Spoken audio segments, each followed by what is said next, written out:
Hey everyone, Ivan here, and I need to explain just a little bit to you.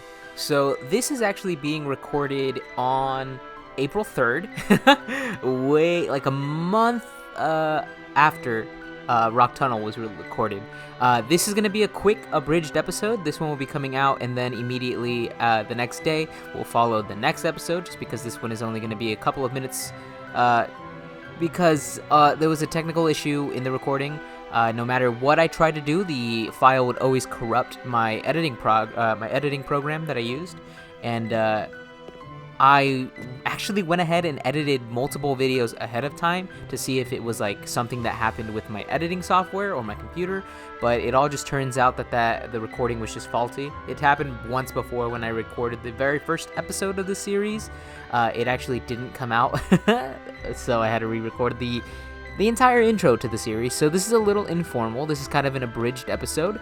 I'm just gonna have to explain what happened in between episodes, in between Rock Tunnel.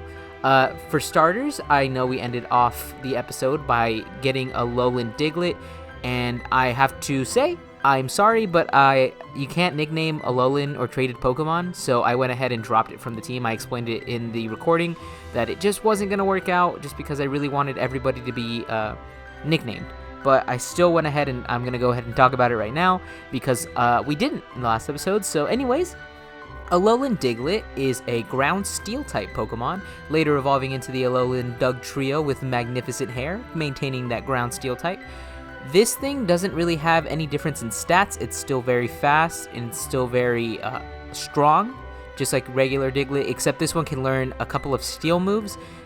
I was going to use it just because I thought it looked funny, and steel is my favorite type because it has those extra defenses because steel resists so much, but I ended up not using it just because, nicknames are really important to me, and the fact that we couldn't even nickname it was kind of a bummer. So yeah, I went ahead and passed on that, the quick bio up there. The next thing we did is we saw Trace go in here, and he actually went in and followed a Cubone, and we didn't get to go very far in Pokemon Tower. We just went in, we battled Trace. If you want to know his team, it'll be up on the screen right now if you're playing the Pikachu version. And if you're playing the Eevee version, it'll be up on screen right now. That is his full team, his moveset, and his levels. Sorry about that, I just don't really have any way of getting that footage again, so I really apologize. But the only thing that really happened there is we beat Trace in a battle. We tried to venture on, but there were mysterious figures that wouldn't let us through because we couldn't identify them. Leaving the Lavender Tower, we arrived over here, and we saw that Team Rocket, Jesse and James, and Meowth had actually convinced the Cubone that his mother, or his old mother, was with them in Celadon City in their secret hideout, and we went ahead and chased on after them. And coming into Route 8, there aren't any new Pokemon that you can actually get here. Everything has been already able to be caught previously. There are a lot of trainers here, a little patch of grass in the middle. I went ahead and fought all of them. If there's any items that... Oh, I still haven't picked up some items. I know I picked up like a super potion, and that's about really it. So, and after doing that, we come into this underground passage because we can't go any further because of a roadblock, because a very thirsty guard will not let us in. And we're in one of these underground paths yet again, just like we did when we went from Cerulean to Vermilion. So going through this very long walk, we will finally reach the stairs eventually. Oh my god, how long is this? Oh my god, I don't even remember it being that long to begin with. Anyways, so leaving here, we can actually come out to Route 7 from Route 8. And there is actually one new Pokemon that you can get here, and that is going to be the special spawn of Porygon. Porygon is a normal type Pokemon. To be honest, it's really trash in this generation, just for the fact that it doesn't have anything it can evolve to. It has mediocre stats across the board. It's going to do its job if you want it to, if you really want to raise it, like, it'll do okay. But there's definitely better Pokemon, especially better normal type Pokemon that you could be using. But yeah, that's Porygon for you. It's not very good. I haven't caught it just because I think it's kind of a waste. But anyways, yeah, that is pretty much all we did.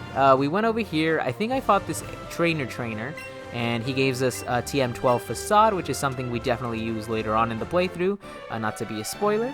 But then we arrive here in Celadon City, and the only thing we did was we went over the moves that this man can teach you.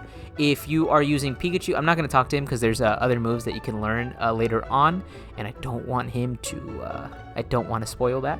But anyways, the move he learned, you can learn here. If you haven't learned Zippy Zap already from Cerulean, you can relearn it here, or you can learn the new move, which is Floaty Fall. Floaty Fall is a flying type move that Pikachu can use. It will just essentially do a decent amount of physical damage, and it has the chance to flinch its opponent, kind of like Headbutt.